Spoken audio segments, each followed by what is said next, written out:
ঢাকার দোহার উপজেলার কার্তিকপুর উচ্চ বিদ্যালয়ের বার্ষিক ক্রীড়া প্রতিযোগিতা ও পুরস্কার বিতরণ অনুষ্ঠান অনুষ্ঠিত হয়েছে। বুধবার ২৯ জানুয়ারি দুপুরে বিদ্যালয় প্রাঙ্গণে এ অনুষ্ঠান অনুষ্ঠিত হয়। এ সময় বিদ্যালয়ের প্রধান শিক্ষক ফারুক ই আজম এর সভাপতিত্বে অনুষ্ঠানে উপস্থিত ছিলেন কুসুমহাটি ইউনিয়ন বিএনপির সভাপতি হাবিবুর রহমান চুন্নু, বিদ্যালয় পরিচালনা পর্ষদের সদস্য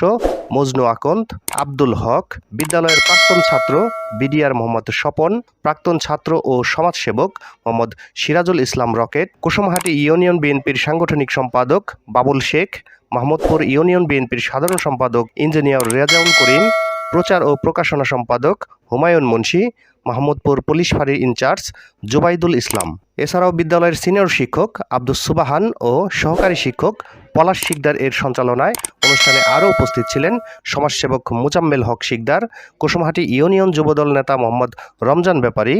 কুসুমহাটি ইউনিয়ন বিএনপির যুগ্ম সাধারণ সম্পাদক মোহাম্মদ দেলোয়ার শিকদার, মানবাধিকার কর্মী মেহবুব হাসান কুতুব কবিরাজ,